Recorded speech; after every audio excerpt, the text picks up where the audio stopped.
Hello everybody, welcome back to From Rhythm to Algorithm. We continue on with our derivation, what is sensorality? So we're not at the final reduction yet or the final thing yet, but we do have a direct iteration at the end of this video.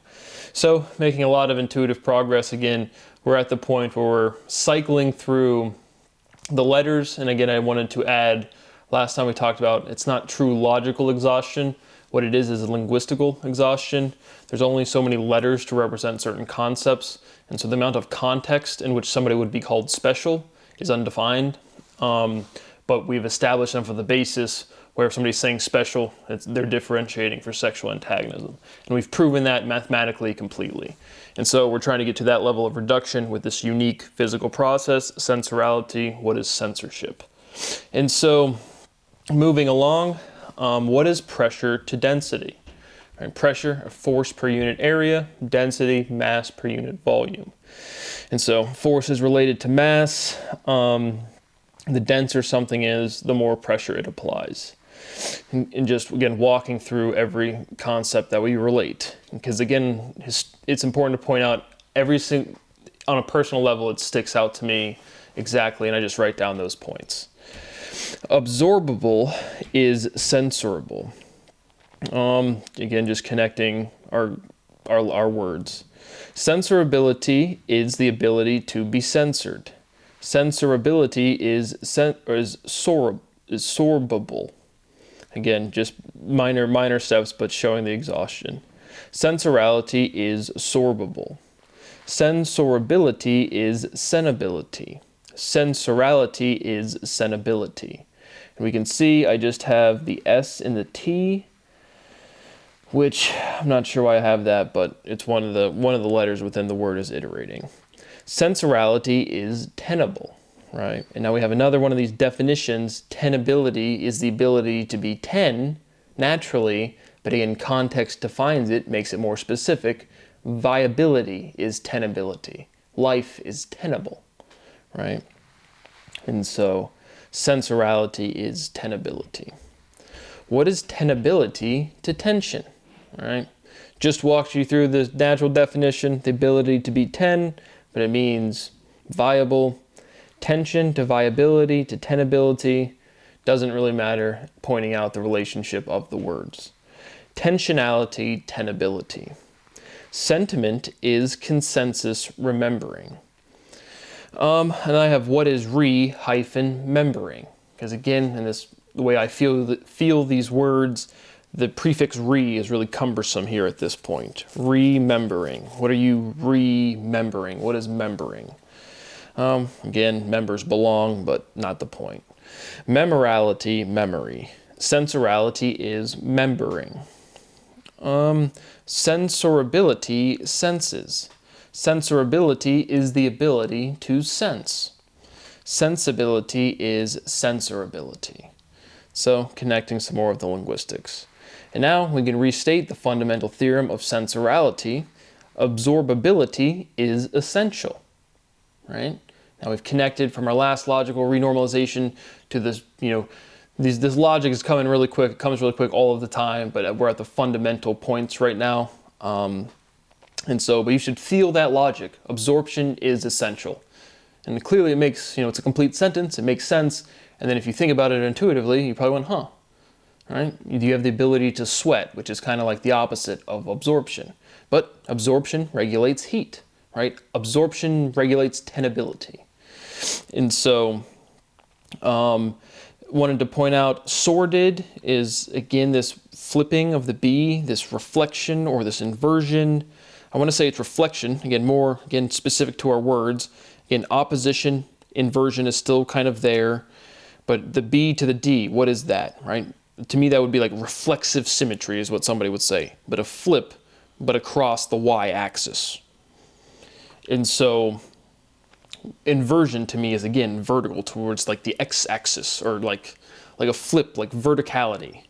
So there's direction to these flip, inversion, translation, rotation, but sordid and absorbability, and you just take the sorbab, but sordid, sorbab, again, being because since we're at the end of these, pointing out explicitly the reflection of the B and the D.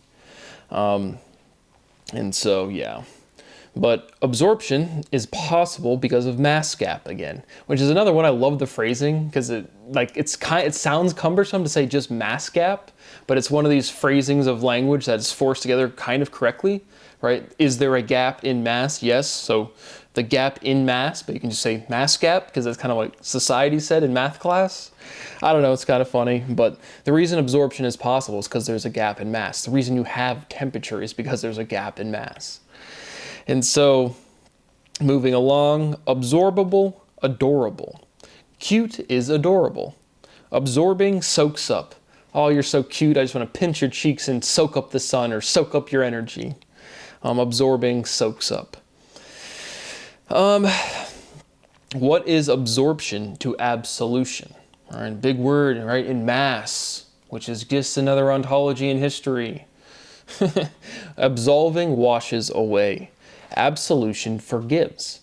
And now, again, I wrote it down. I don't know if I want to say this as an inverse, as an opposite, as a reciprocal, as something kind of like that. You'll see what I'm saying, right? But we talked about forgetting as this kind of like weird construction of language. We know what it means semantically, but like forget. And then what is the opposite of getting? Giving. Forgiving. So I want to say they're opposites, right? Forgive, forget. And then it's clearly a cliche you've heard, oh, you should always forgive but never forget. I like to say I don't forget or forgive. But there's just so many cliche phrases around that pairing. But again, it's like this progressed in natural ontology. So again, highlighting you already function on all of this backing logic, all of this geometric linguistics, all of this stuff you've never seen before. You already do it, and society does it as a whole. So we're just putting together the pieces. We're taking sensorality, showing its complete iteration, and connecting it to its definitive operative base word. And so establishing that basis, and then we're truly doing linguistical exhaustion, meaning there's physical bounds and logical bounds as to how long a word is, how many different syllables it can have, like sensorality, sensoritality, sourcinality. There's only so many ways to flip around that syllability. And so we are linguistically exhausting and categorizing the base, not the total range, not the total context, but just establishing the base of the concept and then showing its direct, undeniable connection to its operative word, such as speciality is differentiation, and then phrasing for sexual antagonism. But when we reduce down to, again, fundamental physics, right, sexual antagonism doesn't apply to inanimate objects. And so we have to build the consistency of these definitions entirely, completely, so on and so forth. But forgive and forget is a natural inverse. I want to say inverse, but then I just said opposite, right?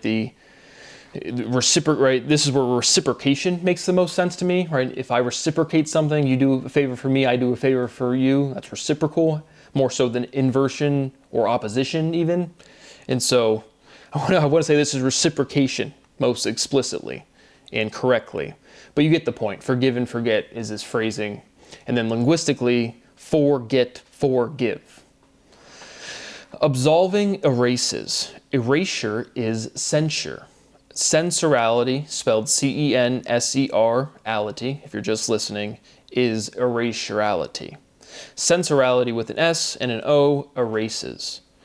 And so now, again, explicitly, if I say sensorality with a C, it has a unique spelling that we've proven, and sensorality with an S has a unique spelling. The S going to the O and the C just all E's. But sensorality with an S erases. Erase, cease. Sensorality is absolution. And so now, again, we're getting closer, pointing out all of these explicit steps here at the basis, our conceptual basis or reduction or whatever.